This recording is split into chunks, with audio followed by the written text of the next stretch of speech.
voit la différence quand Voilà, même. quel est le ragdoll?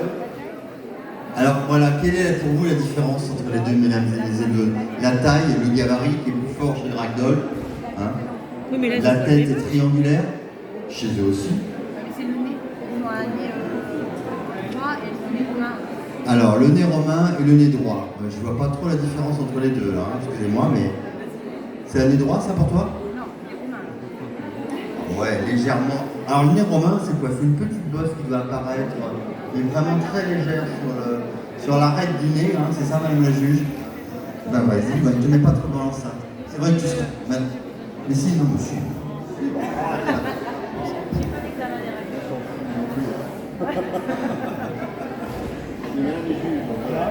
Effectivement, en termes de gabarit et de forme de tête, le ragdoll et le sacré de Birmanie se rapprochent. Il va y avoir néanmoins des différences au niveau de ce qu'on appelle les points.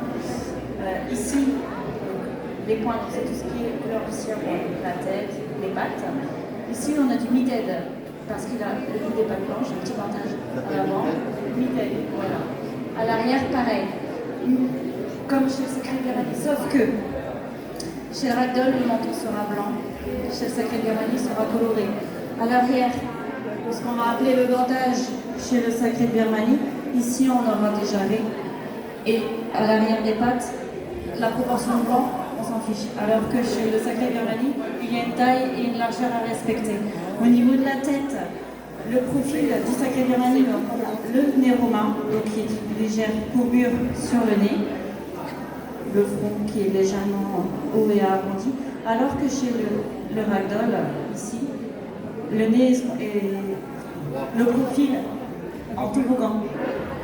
Ça fait un toboggan. On n'a pas cette bosse sur le nez qu'on retrouve chez le sacré de Birmanie. Au niveau de la couleur des yeux, on veut que ce soit le plus bleu possible. D'une couleur à l'autre, on va avoir des nuances différentes. Chez le mid-head, on accepte cette petite tache blanche ici, qui est éliminatoire chez le sacré de Birmanie. La forme des yeux, les yeux sont un peu plus grands chez le ragdoll. Et on appelle ce chat-là le ragdoll parce qu'en anglais, ça veut dire poupée de chiffon. Et au niveau caractère, voilà, au niveau caractère de ce chat, c'est en théorie un chat qui, on dit, se laisse mourir dans les bras de son maître, se laisse aller dans les bras de son maître, et on l'a appelé ragdoll pour cette raison-là aussi, mis à part toutes les différences que vous a données Bénédicte à l'instant au niveau couleur, au niveau morphologie. Voilà la différence pour ceux qui voulaient savoir. C'est vrai que ça se rapproche, hein, il y a des fois très peu de choses qui font que la race est différente. Et je vous dis, lui pointe aussi, là c'est une race française, là c'est une race américaine, anglaise, et ragdoll, donc ça veut dire poupée de chiffon. Et là une race française qui a été créée par les Français. Voilà la raison. Merci beaucoup. Merci pour la question surtout.